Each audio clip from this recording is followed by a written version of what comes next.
Sejam bem-vindos à TV Púlpito do Sertão Reformado. Dito isso, primeira carta de Deus aos Coríntios, capítulo 13, a partir do versículo 4.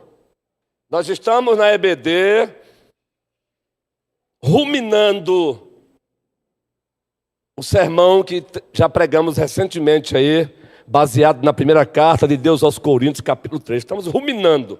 Já ruminamos do 1 ao 3, já começamos há 8 dias a ruminar do 4 ao 7. A primeira carta de Deus aos Coríntios, o capítulo 13, do 4 ao 7, Bíblia aberta, ou olho no projetor, mas, mais do que isso, sem distração. Onde é que você está agora com o seu coração? Aonde o seu coração está agora? De coração, aqui e acolá, encontro-me presente fisicamente e ausente daquele ambiente com o meu coração, com a minha mente. Encontro-me presente fisicamente e ausente com o desejo de aprender. Muitas vezes a pessoa está ali, mas o desejo de aprender está ausente. O desejo de querer ser admoestado está ausente.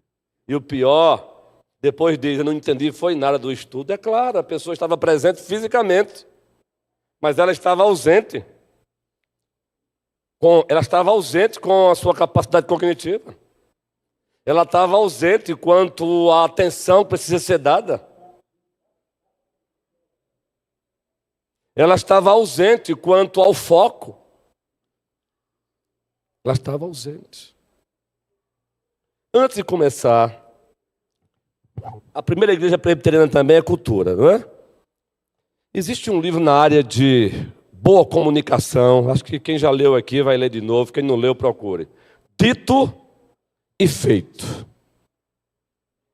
Dito e feito. TR, pronúncia portuguesada, Zuplet. Foi ninguém menos do que o cara que preparava o discurso do presidente Barack Obama. E na manhã de hoje, enquanto aguardava os presbíteros lendo esse livro, revisitando esse livro, eu encontrei uma pérola. E a pérola foi esta. Comunicar bem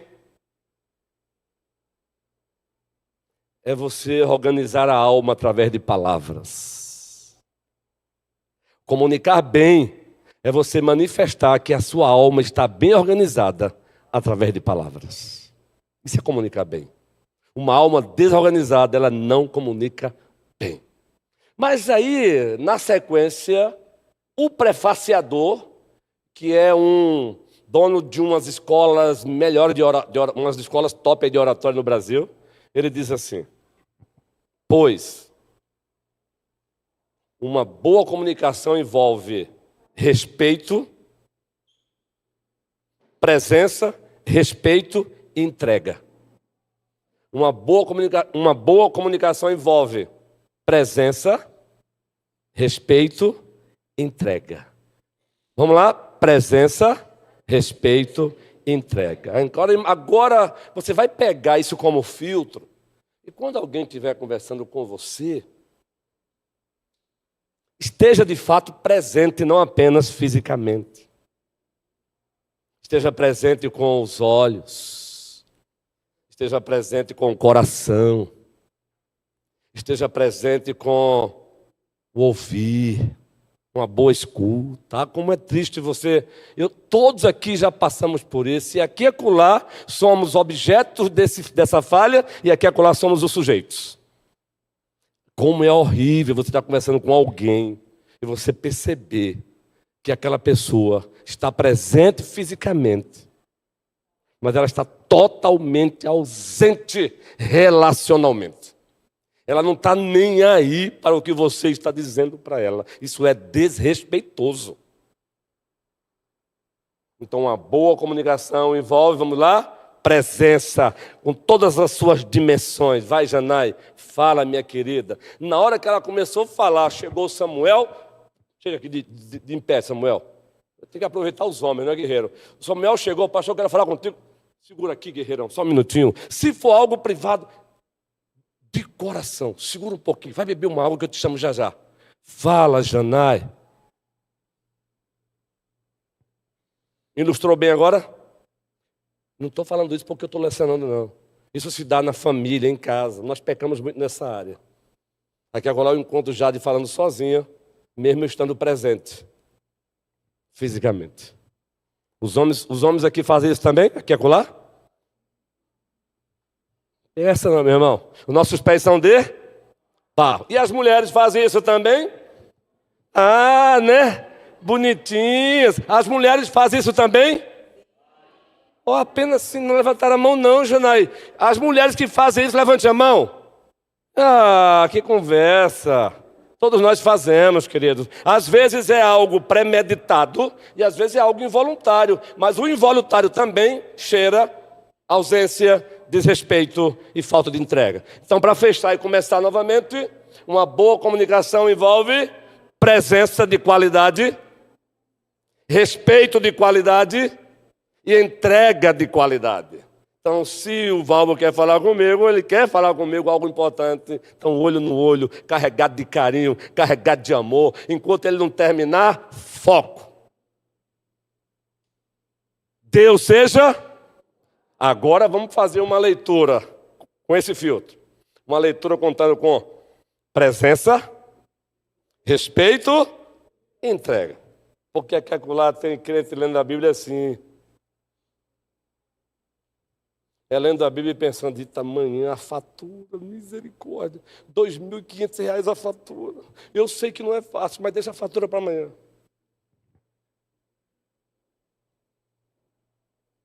Aí não entende nada, aí quer colocar a culpa no pregador às vezes. Eu não entendi, foi na hora que ele falou, é claro, meu mano, eu não sofro disso aqui não, pelo menos eu acho que não. E se eu sofrer, não tem um problema. Alguns não entenderam nem Jesus. Meu irmão, se alguns pecaminosamente não entenderam Jesus, eu vou achar ruim porque alguém aqui agora disse que não me entendeu. Jamais. Beleza? Leitura então, bora, carinhosa, carregada de amor, de alegria, uma leitura gostosa, toda a igreja, enquanto eu bebo água, bora.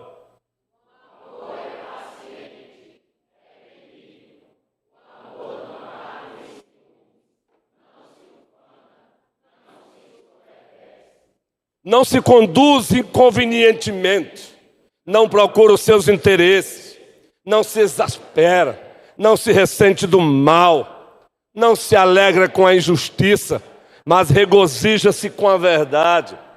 Tudo sofre, tudo crê, tudo espera e tudo suporta. Gente, vocês estão vendo lá as devocionais que eu estou fazendo. Todo dia eu paro para fazer devocionais.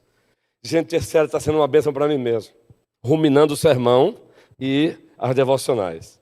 As devocionais agora estão sendo feitas baseadas em Efésios. Vai ser Efésios todinho, versículo por versículo. E ruminando o sermão de acordo com os sermões que eu tenho pregado. Gente, está sendo bênção para mim. Mas está sendo bênção porque eu estou fazendo uma leitura doxológica. A partir de Deus, por meio de Deus, diante de Deus e para a glória de Deus. Não é, dona Dida? Um cheirinho no coração. Eu falo com a senhora aqui carregada de amor. A senhora é um amorzinho, um tesourinho. É braba que são os filhos, minha amiga, mas é um tesourinho. É um amorzinho, mas ela é um tesouro, uma bonequinha. E eu tenho liberdade de falar sobre ela, que ela é uma bonequinha mesmo. Bonequinha. Deixa eu olhar para ela já, se já deu um sinal para mim ali. Já dá sinal para mim aqui acolado. A esposa também cuida da gente assim, né, gente? Ela cuida. Nem sempre vai estar certa. Mas aqui acolá ela está certa. Obrigado, Jajá. Que Deus te abençoe. Sabe que eu escuto você. Mas aqui acolá não escuto mesmo não, me perdoe. Bichinha tá... E ela percebe assim, diz, ei, eu estou aqui. Aí eu falei, eu percebi. Mas eu estou distante. Não é? Gente, o amor de Jesus tem rosto. Do versículo 1 ao 3 desse capítulo, Paulo disse o seguinte com nossas palavras: o princípio regulador dos dons é o amor. E ele trabalha isso do primeiro versículo até o 3. Como se, para não deixar a igreja perdida, Para não achar que é qualquer amor, aí do versículo 4 ao 7, ele vai agora falar da natureza desse amor. Que amor é esse? Por isso o nosso tema foi: o amor tem o rosto de Cristo. O amor que Paulo descreve aí, do capítulo 13, do 4 ao 7, tem o rosto de Cristo, guerreirão. Já pedimos à igreja para fazer um exercício, para trocar a palavra amor e colocar o nome Jesus. Então vamos fazer novamente, o texto em tela aí, gente, um exercício. Se você quer a fonte desse estudo também, eu já falei aqui que o sobrinho de Billy Graham é pastor presbiteriano, o Ricken, e ele escreveu um comentário só sobre esse capítulo. Só sobre esse capítulo. Amando como Jesus. Coisa linda. Vamos tirar a palavra amor e colocar o nome Jesus, agora com bastante calma, tá bom? Todos juntos, vamos lá? Jesus é. Jesus é. Jesus não. Jesus não. Jesus não. Jesus não. Jesus não. Jesus não. Jesus não. Jesus não. Mas Jesus. Jesus. Jesus. Jesus. Jesus. Glória seja dada a Jesus Cristo. É Ele que ele está descrevendo. Então, o amor tem o rosto de Cristo. É esse amor que deve ser o princípio regulador no exercício dos dons. É esse amor que deve nos governar em tudo o que fazemos, seja aqui dentro, seja lá fora. E há 8 dias exploramos o primeiro atributo desse amor, ou característico. O amor é paciente. Correto? O amor é paciente. Vamos dar prosseguimento agora? O que é que vem em seguida aí? O que é que vem em seguida? Deixa eu me abrir aqui para vocês aqui, por favor. Primeiro, o amor é paciente. E de segundo, o amor é benigno. O texto, o amor do 4, versículo 4. Novamente, queridos, o 4. O amor é paciente. Em seguida, benigno. Dissemos aqui há 8 dias que ser paciente é suportar as fraquezas dos outros sem desistir. Suportar sem desistir. E aí a Munha Madeleine cooperou muitão há 8 dias, ela também cooperou, porque outros também cooperaram, trazendo-nos uma reflexão sobre o perigo de confundir paciência com passividade. Lembram? Não é isso que Paulo está falando aí, não. Paciência não significa passividade. Suportar a falha do outro não significa deixar de corrigi-lo. Agora, corrigi-lo movido por amor. Entenderam? Foi fenomenal, Elaine, porque você me deu a oportunidade de compartilhar a distinção dessas duas palavras. Não confunda paciência com, Patrícia, passividade. Tem muito crente que é passivo, isso é pecaminoso. Está vendo seu irmão no erro e não faz nada. E quando ousa fazer, peca, Carlos. Pega o erro do irmão e coloca na frente do ventilador. Aí é miséria total. Então, Patrícia, compartilhar algo com o seu pastor. Aí daqui a 3 meses, porque Patrícia, de repente, foi áspera comigo, por razões diversas, ou porque não concordou comigo por alguma coisa, e eu agora pego o que ela compartilhou comigo e coloco na frente do ventilador. Ou a gente é passivo, ou a gente é ofensivo. Passivo, eu estou vendo leinha no erro e não faço nada e confundo isso com paciência. Ofensivo, eu estou vendo leinha no erro. Escrevo no primeiro jornal da manhã da primeira igreja presbiteriana de Petrolina e com maquiagem de piedade. Eu falei há 8 dias aqui que eu vou chegar nesse ponto aí. A gente, até o elogio, o santo elogio que Deus manda a gente fazer, a gente pode usar para desprezar o outro. Lembra que eu falei isso? Eu elogio Samuel, mas na verdade eu não estou elogiando Samuel. Eu estou elogiando Samuel para irritar Roniels. Porque Roniels tem algo que me incomoda. Porque Roniels tem algo que eu não tenho, eu gostaria de ter. Como eu não tenho, então eu preciso diminuir. Então eu diminuo elogiando, porque nunca elogio. Como é que eu percebo isso? Eu nunca elogio Roniels. Entende agora? E aí tem gente que vem com conversa para mim, é porque ele é assim mesmo, ou ela é assim. Que conversa, meu irmão? Mentira. Se é assim mesmo, não elogia ninguém. Mas aí eu pego elogiando um e outro não. Mas isso aí é na hora da inveja lá, tá bom? O segundo ponto é benignidade. Vamos lá, o que é que diz o texto? O amor é benigno, age com bondade e misericórdia. Age com bondade e misericórdia. Queridos, você que é membro da igreja antigo, você que é membro novo, não caia nessa leitura romântica da igreja, achando que você chegou no estado de consumação da igreja. A igreja tem 3 tempos, preste bem atenção. A igreja, ela tem 3 tempos. Quando nós lecionamos a doutrina da igreja nos seminários, que nós chamamos tecnicamente de eclesiologia, nós ensinamos para os alunos que a igreja tem 3 tempos. O primeiro tempo, a igreja ideal decretada antes da fundação do mundo. Ela foi idealizada por Deus e ela foi decretada por Deus antes da fundação do mundo. Imagine aqui agora, Deus, o Pai, o Filho e o Espírito Santo, numa reunião, disseram, essa igreja que eu quero. E eu decreto que ela virá à existência. Decreto feito. Beleza? Antes da fundação do mundo. Segundo tempo da igreja, ele precisa agora trazer essa igreja à existência. Então, segundo tempo, a igreja em execução. É fácil para os engenheiros e arquitetos também entender isso, não é?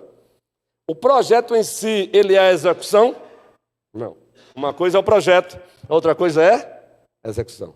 Então, o segundo tempo da igreja é o tempo nosso. A igreja em execução. A igreja em construção. Ela está sendo construída. Esse é o segundo tempo da igreja. E o terceiro e último tempo da igreja? A igreja consumada. A igreja no estado de perfeição. Só quando Cristo voltar. Aí qual é o problema nosso aqui e acolá? E eu me deparo com ovelhinhas assim. É que ela quer que a igreja ideal decretada, ou a igreja ideal que será consumada, se manifeste aqui e agora. E essa igreja ideal decretada, antes da fundação do mundo, e essa igreja que será planificada, consumada, concluída com a volta de Cristo, ela não será manifestada aqui, plenamente. Aqui ela está em construção. E qual é o problema?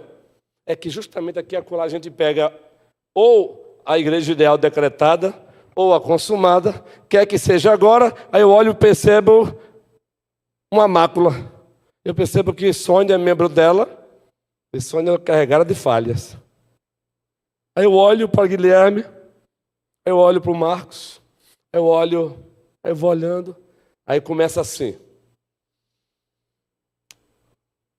Eu já saí do mundo porque era cheio de hipocrisia. Eu vim para a igreja achando que ia encontrar, não é? E lá também tem hipocrisia? Tem. Aonde tem ser humano, tem hipocrisia. Mas há uma diferença da hipocrisia do mundo e a hipocrisia daqui. É que a daqui está sendo confrontada no Senhor e para a glória do Senhor. É que a hipocrisia daqui está sendo expurgada pelo Espírito Santo do Senhor. É que a hipocrisia daqui, um dia daqui, ela vai desaparecer para a glória do Senhor. Essa é a diferença. Então, nada de deixar a sua igreja local verdadeira, porque alguém foi hipócrita. Até a volta de Cristo. E não vem me falar de sofrer hipocrisia da parte de membros, não, porque, meus irmãozinhos, são 26 anos de ministério. E não é só de membro, não. Às vezes o outro líderes, colegas não vigiam. E fazem a gente sofrer também. Mas a gente sofre caladinho. Por amor a esses e por amor à igreja. Eu não estou me referindo aqui no nosso colégio pastoral aqui não, viu? Estou falando no geral. Aí a gente sofre caladinho.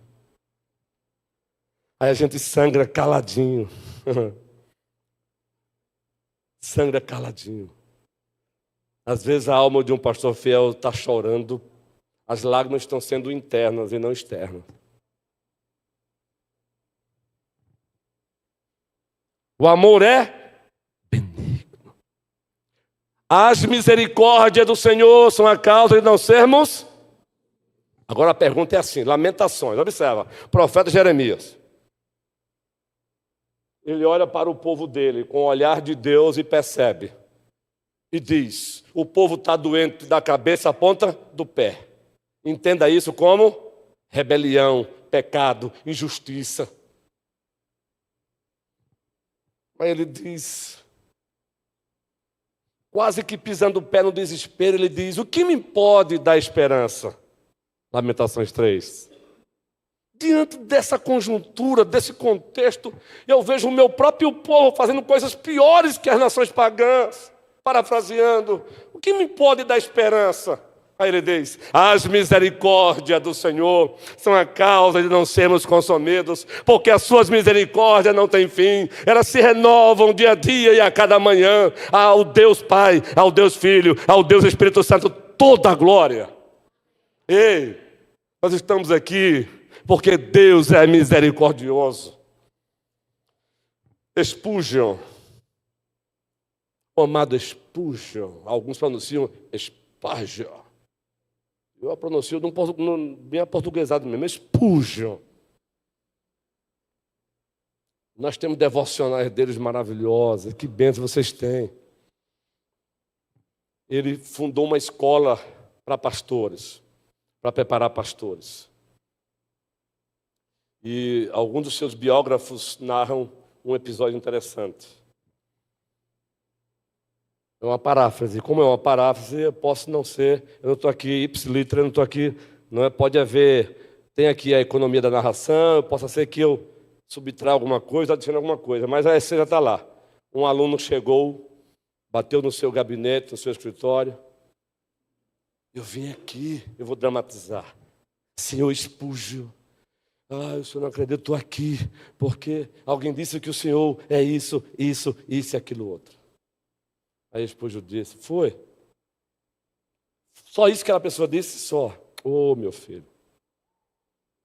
Ele foi bondoso comigo. Nas minhas entranhas eu sou pior do que isso. Eu só estou aqui pela graça de Jesus Cristo. Percebeu a diferença, gente? Percebeu a diferença? Que não é a ação do outro que deve determinar a minha reação. É o Senhor. Ah, meu filho, foi só isso? Spurgeon não estava atenuando o pecado do outro não, hein?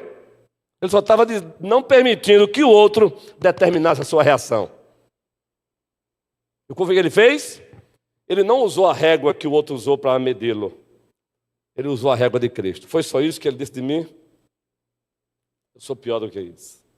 Eu estou aqui pela graça do Senhor. Queridos, louvado seja Jesus. Sabe por que aqui e acolá encaramos o outro com o nariz empinado? Encaramos o outro com desdenhamento, encaramos o outro com ar de supremacia, porque a gente decidiu usar a régua certa. E a régua certa é Cristo. Quando eu uso a mim mesmo como régua, meu irmão, numa coisa ou outra, eu vou me achar superior a você. Mas quando eu me coloco diante da régua, que é a estatura do varão perfeito, aí todo mundo coloca a mão na...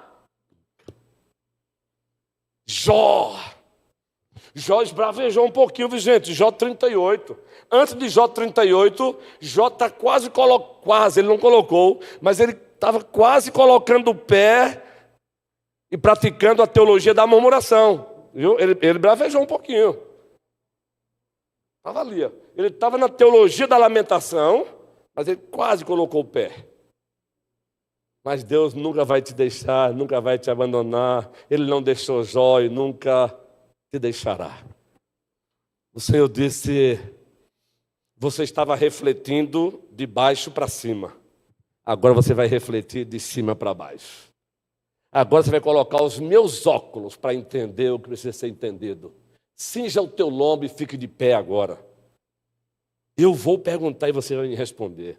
E a primeira pergunta já me faz adorar, gente. Onde você estava quando eu coloquei os alicerces da terra? Eita, querido Guilherme, essa pergunta ela não é para intimidar, ela é consoladora, guerreiro. Ela é consoladora. Onde você estava quando eu coloquei os alicerces da terra? Queridos, eu há pouco estava ouvindo, quando eu escuto um engenheiro civil, ou elétrico, ou de qualquer outra área, eu fico assim, ó. Aí quando termina, parece que deixou de ser uma reunião e passou a ser um culto, porque em seguida eu digo, isso é mandato cultural praticado.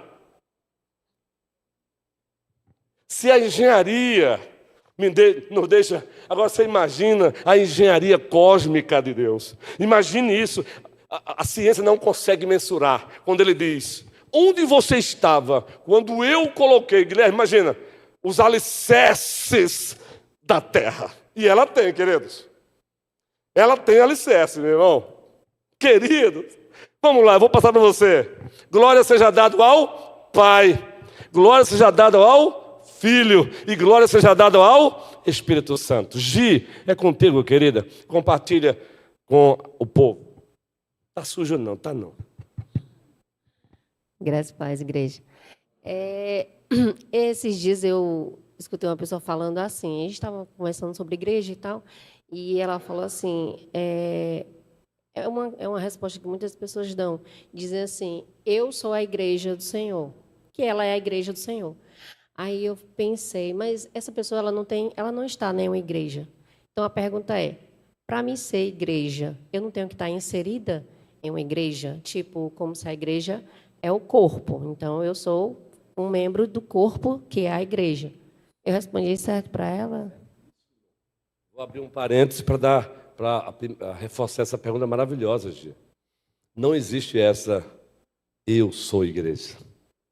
Não cabe o singular quando o assunto é igreja.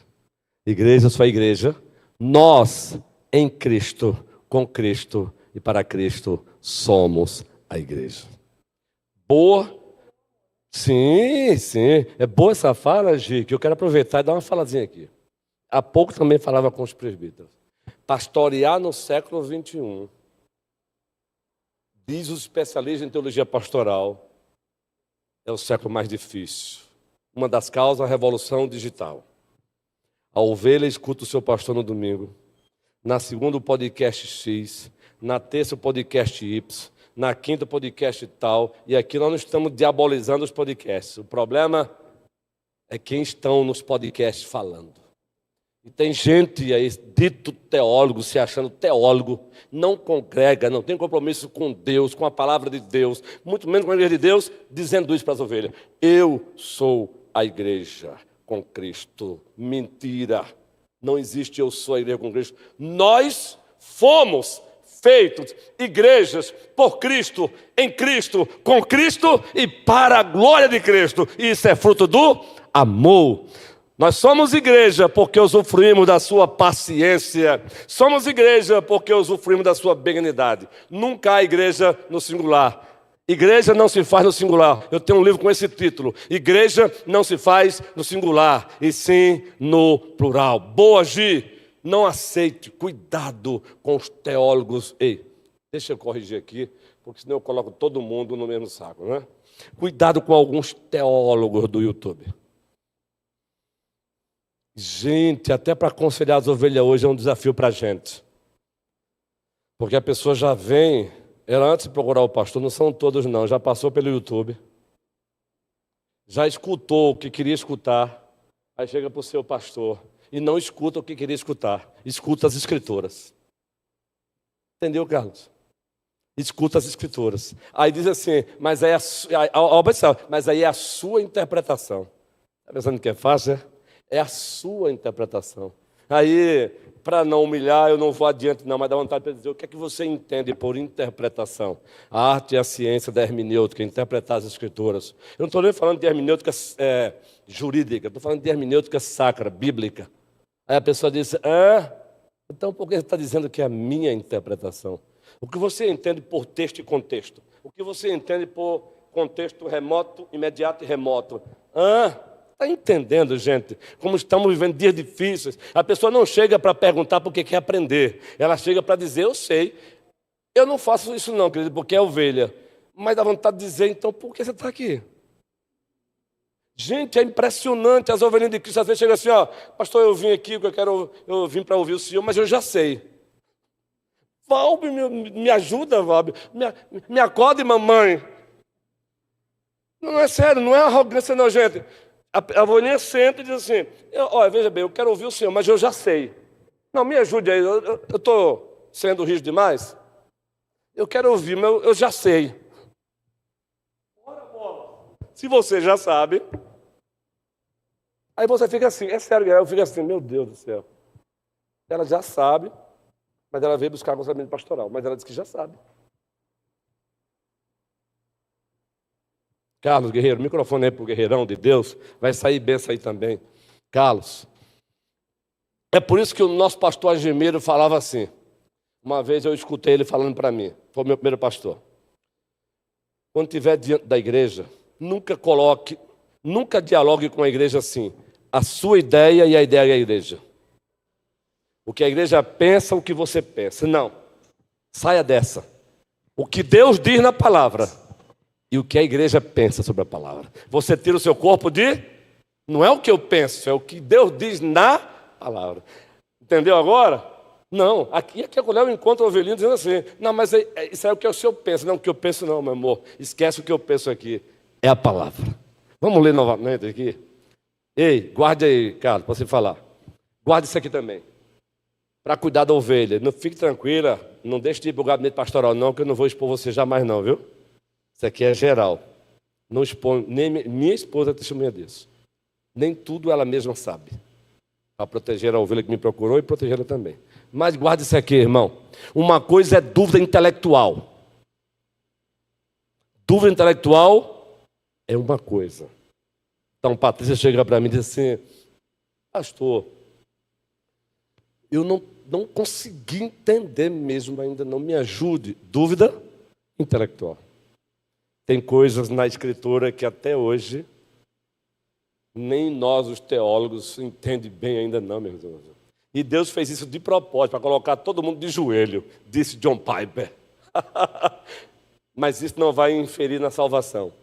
Dúvida intelectual, pare para responder sempre com carinho e amor. Mas não se esqueça, muita gente não está no âmbito da dúvida intelectual, é a dúvida moral. Há uma diferença. Então, pastor, me explique aí. A dúvida moral, a pessoa está entendendo sim. O texto está lá na cara dela, mas ela não aceita. Mas ela não diz que não aceita. Para disfarçar, ela diz, eu não entendi. Eu não entendo assim. Ela deveria dizer, tudo bem, o texto está dizendo isso, mas eu não aceito. Aí entra... Aí entra uma série de casos, guerreirão. Não aceita por conveniência, porque vai de encontro à pessoa. Só que ela deveria dizer, olha, eu não aceito. De fato, o senhor está certo, é o que a Bíblia diz. Mas eu não aceito. Mas ela não vai dizer isso. São 26 anos guerreirão no ministério. Ela diz assim, o senhor não me convenceu ainda. Eu não vou te convencer nunca. Porque dura moral não envolve o convencimento intelectual, envolve cara no pó, quebrantamento, contrição. Por isso que Cristo disse, arrependei-vos, porque está próximo o reino dos céus. A Ele toda a glória. Manda aí a pérola, Carlos. Nos abençoa, guerreirão de Deus. Graça e paz. Ainda na pergunta que fizeram à irmã, né? Existe um desentendimento quando as pessoas confundem templo com igreja. Isso, guerreiro. Aí outro boa. Eu sou o templo do Espírito Santo quando o Espírito Santo habita em mim. Mas eu sou um membro da igreja. Isso, cara. A igreja é um corpo. É o corpo. É o corpo. Esse prédio, ele é um templo. Isso, que a igreja... As pessoas que aqui congregam é a igreja de Cristo. Excelente, guerreiro. As pessoas não compreendem ou são ensinadas erradas e formam doutrinas erradas em forma... Isso, guerreiro. E a partir daí passam a viver erradamente. Deus te abençoe, guerreirão. É isso mesmo. Deus abençoe. Entenderam, gente? Eu vou voltar aqui a fala maravilhosa. Gi, reforçou mais ainda, né? Eu tenho que trazer esse assunto para aqui também, gente. Eu falei para o Colégio Pastoral esses dias que eu preciso fazer, no meu sermonário do próximo ano, eu vou ter que colocar certos pontos da teologia mesmo para aqui. Por exemplo, a doutrina da igreja. Porque a gente presume, Carlos, que tá tudo resolvido para todo mundo, né? Não está mesmo não, guerreiro. Essas distinções tem que ter. Quando a Bíblia usa a expressão igreja, expressão igreja não tem nada a ver com o que Carlos disse. Mas isso também não anula o ter um espaço para essa igreja / gente se reunir. Então, há extremos, não é? Então, parabéns. Mas grave também o que eu falei há pouco. Dúvida intelectual, dúvida moral. Você que lidera, você que relaciona, você vai se deparar frequentemente com isso. Dúvida intelectual você vai perceber. Porque quem tem dúvida intelectual, você vai perceber uma certa... é maleável. Eu vou verificar. Eu posso ler isso aqui aonde? Mas a dúvida moral, a pessoa já vem para medir força com você. Ela não está interessada em conhecer a verdade, ela quer mostrar que você está errado. Então não gaste tempo querendo dirimir dúvida moral do outro, não. Não adianta. Ele vai sempre dizer, não me convenceu. Quem já passou por isso? Não me convenceu. Usa outro argumento aí porque você não me convenceu. E aí eu tenho que voltar novamente. Porque o amor é o que, gente? Paciente e... Aí eu vou voltar ao que eu já falei aqui também, gente. Eu falei de dúvida moral, dúvida intelectual. Isso também tem a ver com ser paciente e ser benigno.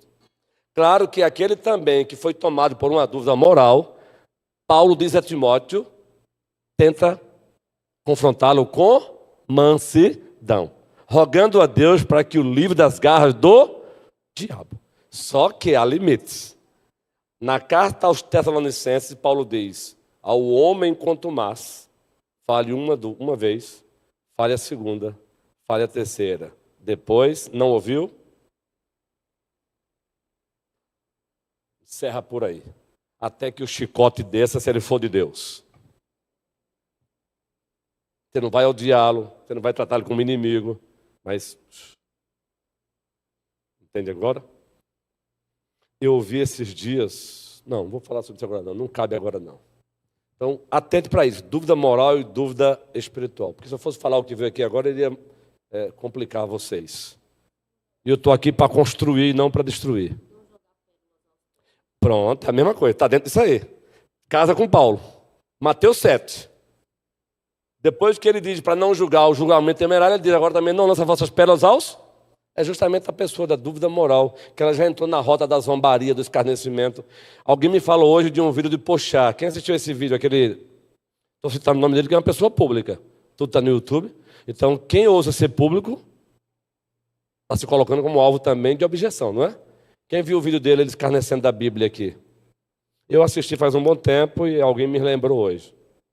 Pronto, esse aí é o que a Bíblia descreve, querida, como característica desse aí. Não dê as vossas pérolas aos... É aquele que milita mesmo contra o Evangelho. Você tem um ateu não militante, você tem um ateu militante. É aquele que se opõe mesmo, parte para cima, zomba, e ele é um deles. Entendeu, G? Mas o outro assunto que eu ia falar aqui sobre... Para dentro disso aí, o amor é paciente, o amor é benigno. Usando da ciência da graça comum. Vai nos ajudar muito isso. Entenda, por favor. Às vezes a linguagem pode ser um pouco complicada para alguns, mas preste bem atenção. Tudo que é novo nos assusta. Sabe por que algumas pessoas não crescem? Porque elas não querem justamente se deparar com o novo do conhecimento, o novo na linguagem, o novo no vocabulário. Quer ficar sempre naquela coisa superficial, sabe? Aí por isso que chega o enganador com o novo errado e engole todo mundo, guerreirão. Por isso que as ideologias estão chegando, engolindo igreja por aí. Sequestrando igreja. As ideologias estão sequestrando as igrejas. Sabe por quê? Muitas igrejas estão nessa superficialidade. Nós estamos numa era complicada. Então, guarda isso aqui. Eu já falei e vou repetir. Para encerrar por hoje. Quando eu usar a palavra agora espírito, o meu ser. O espírito do conhecimento, do meu conhecimento. O meu espírito relacionado ao conhecimento. O meu espírito relacionado ao conhecimento. Ou seja, o meu eu relacionado ao conhecimento. Em que grau eu me encontro? É isso que eu quero dizer. Nós precisamos parar como cristão também, dar uma olhadinha para si mesmo, a partir de Deus, por meio de Deus, diante de Deus e para Deus, e perguntar: em que escala eu estou diante de tal conhecimento? E aí a lógica, que é uma ciência, é um tópico da filosofia, nos apresenta 4 escalas, ou 4 degraus, ou indicadores. Primeiro, total ignorância intelectual. Não confunda a ignorância intelectual também com a ignorância moral. A ignorância moral é ser estúpido com o outro. Não, a ignorância intelectual. A pessoa não leu nada sobre o assunto, mas ela está na roda de conversa discordando. Gente de Deus. Que é isso, rapaz? A pessoa não leu nada sobre o assunto. Se leu, foi recortes do TikTok, que é um conhecimento atomizado, fragmentado, desconectado do todo, mas ela está na roda fazendo o quê? Discordando. Imagina eu, diante de 4 juristas, pós-doc em direito do trabalho, o outro é pós-doc em direito da família, o outro é pós-doc em direito, tantos outros aí, direito penal, e eu estou lá, minha área é teologia.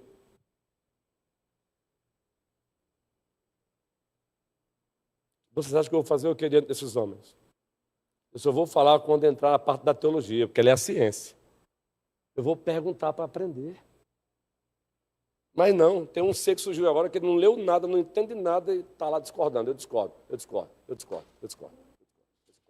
Gente, o ego, ele nos engana. O ego, ele coloca a gente no ridículo, o ego. O ego coloca a gente no ridículo. Estado de ignorância. Aqui é em muitos assuntos, eu estou no estado de ignorância e eu não sou culpado por isso, porque eu não fui chamado para conhecer tudo. É por isso que precisamos uns dos outros. Agora, eu posso sair do estado de ignorância. Estado de ignorância. Quando eu sei que eu estou no estado de ignorância, mas Janai não está, o que é que eu vou fazer no diálogo com ela? Janai, me ajude. Minha compreensãozinha nesse assunto ainda é pequenininha. É isso mesmo aqui. Entende agora? Erasmo, você que é empresário, é assim mesmo que funciona, guerreirão? É arquiteto também? É assim que funciona? Para fazer aquele pastel gostoso, Sônia? Aqui para nós, para ninguém ouvir. Bota 5 na sacolinha. Aí tu traz domingo. Para eu, após o culto, tomar um café. Ela vende um pastel gostoso, compra para abençoar. Você come um pastel gostoso e abençoa a irmã. Érica está aí, tá? Érica, Deus te abençoe, viu? Porque ela é a Nutro. É benção, uma benção, Érica. Mas pastel pode, Érica. Ó, Érica, pense que pastel, menina. Quem é mais Nutro aqui? Tem mais Nutro aqui, gente. Jaqueline, Virgínia, tem que citar nossas amadas, não é? Quem mais? Só que eu falei para... Ontem foi o café, foi o pastor em minha casa, na casa de Érica, ela é Nutro. Mas antes eu falei, você sabe o que eu quero, né? Foi o que eu falei para ela que eu quero lá. Cuscuz. E olha, ela fez um cuscuz abençoado para mim e para Jajá. Foi uma benção, o cuscuz. Quem levantou a mão aí? Laís, microfone para Laís, gente. Não? Gente, me perdoe, Laís, é Nutro também, a guerreira aqui. Nutro. Abençoa a Sônia. Mas faz um pastel, ó. Gente, que maravilha. Agora eu vou chegar para Sônia e vou dizer: você não sabe fazer pastel. Inclusive, eu assisti no YouTube ontem. Sônia, querida, se aproxima de Jajá E diz para ela que mesmo que ela não consiga fazer como você faz, mas ela pode fazer um pastel de queijo assim. Pastel de queijo com café, para mim é fenomenal. Eu te amo, meu amor. Te amo. Essa relação é de Deus. Essa aproximação dele de mim é de Deus. Deixar ele vir a mim, as criancinhas. Estou falando de coração. Bom é a criança ter carinho para o seu pastor, para a sua liderança, pelo adulto da igreja. Entende agora o estado de ignorância. Aí eu posso sair daqui para o estado de dúvida. O que é o estado de dúvida? Eu agora sentei com Sônia. Sônia, como é mesmo? Olha, pastor, agora não veja, é assim, agora vai ser rápido, porque eu estou com muita pressão. É assim, bota isso. Ah, tá. Não é tudo isso ainda não, viu? Eu preciso ensinar mais coisas. Aí eu já tenho o estado de dúvida. O estado de dúvida você está ali, ó. Você não sabe fazer ainda não, mas já sabe mais ou menos como é que é. Dúvida. Aqui é claro, nos encontramos aqui. Aí tem outro estado, outra escala. Eu saí do estado de ignorância, estado de dúvida, agora eu fui para o estado de opinião. Ela agora me ensinou. Olha, eu ensinei a teoria para o senhor. Eu dei algumas fontes para o senhor. Não deu para dar tudo, não. Mas, ó, agora vamos para a prática. Então, eu tenho minha opinião agora. É assim que faz. Olha, minha opinião, um pastel gostoso é assim. Entendeu, Daiane? Quando eu for lá, um pastel gostoso é assim. Mas o pastel de lá é diferente. É outro pastel. Entendeu?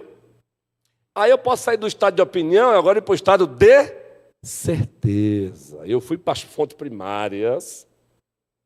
Eu fui para as fontes secundárias e disse o caldinho, a sopinha que Dona Cida faz, que é a mãe de Elaine, menino.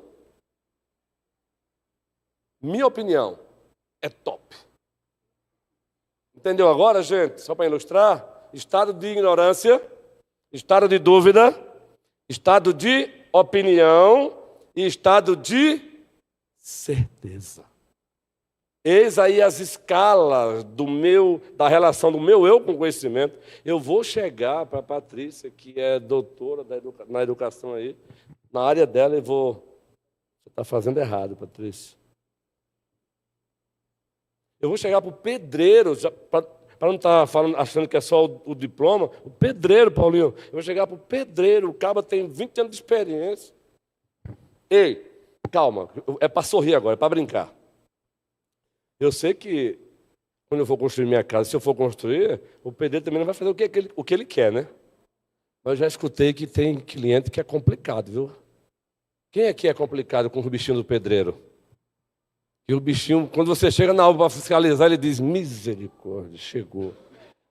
Tem, não tem? Você não é, não. O Lu? É. O Lu. Não entrega o homem, não, mulher. É. Tá vendo? Fica. Cave aqui, cave para lá, e o bichinho vai. Querido, eu não estou aqui querendo ser rígido, não é? Agora, entenda, o seu eu relacionado ao conhecimento, você pode estar no estado de ignorância, ou no estado de dúvida, ou no estado de opinião, ou no estado de certeza. E para encerrar de vez eu digo, quando foi lançada aquela música sobre 5 pães e 2 peixinhos, Leinha está aí? Quem poderia imaginar alimentar as multidões? É assim que Deus faz, usa quem Ele quer. Eu estou citando essa música não é para avaliar a composição, a melodia, não, mas para avaliar uma parte da letra. É que um colega meu lá na Grande Recife, assim que ela tinha lançada, ele disse, que heresia, onde é que está isso na escritura? Olha a parte da música. Quem poderia imaginar que o menino irá ajudar? Aí eu cheguei para assim, deixa eu te amar. Não vou tratar aqui da música, da composição, até porque não é minha área. Olha o fera ali, vamos decisão. Aí eu cheguei para ele assim, o menino está na Bíblia, homem. Aí ele tá. Entendeu, guerreirão? Eu quero te poupar agora, homem de Deus. O menino está na Bíblia, é dito lá no Evangelho de João. que na hora certa, no lugar certo, estava um menino com 5 pães e 2 peixes. Aí você entra na macroprovidência de Deus. Quem levou o menino para aquele lugar, naquela hora, naquele tempo? Deus, meu irmão. Então a minha oração é: Senhor, coloca meninos nas nossas vidas, simbolicamente falando, com 5 pães, com 5 pães. Isso. E eu sei que o milagre virá. Coloca, Senhor. Agora abra os olhos para perceber. Deus trabalha na simplicidade. Um menino. Não era um empresário que estava ali, não. Ele usa o empresário, ele usa o menino. Um menino, meu Deus. Um menino. E ainda disseram assim: mas Senhor, 5 pães, o Senhor vai alimentar. Ei, o que é responsabilidade nossa é nossa, faça. O milagre é Ele. E Ele pode, Ele é onipotente. Ao nosso Deus toda a glória. Quem levantou a mão aqui? Cadu, para a gente fechar de vez. Já falei 500 vezes, foi Cadu. Por isso que Augusto disse, quando um pastor disser, estou terminando, não acredite. Pastor, só fazer aquela separação, né? Que tem a questão da licença poética. Aí tem gente que pega também trechos de que foi criada, né, uma música, e daí quer criar toda uma teologia em cima. Então, não é criar uma teologia em cima de um menino. E também, nessa época, eu era adolescente dessa música, e muita gente criticava justamente porque um dia a gente foi cantar ela na igreja, né? Só que logo no começo da música, ele começa, né, nem sempre se sabe, detalhes de um milagre, ponto, nem sempre se sabe mesmo. E depois ele faz ele fala algo que vale para o restante da música toda e às vezes é ignorado, né? Que é: eu posso imaginar. E a partir daí ele constrói toda a música em cima da imaginação dele. Ele não traz a ideia de que foi isso que aconteceu. É como o senhor fala direto na pregação, que cabe esse momento mais... Isso que o senhor traz e diz: isso não está na Bíblia, mas eu consigo imaginar como Paulo estava naquele dia, tal. Exato. Tesouro, guerreiro. Para os compositores, licença poética, vocês conhecem, né? Se não tivesse na Bíblia o salmista dizendo: como uma galinha acolhe os seus pintinhos ou pintainhos, eu quis acolher você e vocês não quiseram. O Senhor Jesus compara o seu cuidado com o seu povo como uma galinha. Se não tivesse na Bíblia, meu irmão, a gente seria mandado para o inferno. Você está maluco? Você está comparando Deus com uma galinha? Eu digo: meu irmão, foi ele que disse, é linguagem metafórica. Gente, nós estamos numa era que você tem que estar explicando para a pessoa. Foi ele que disse, por favor, vá brigar com ele. Que o Senhor nos abençoe hoje.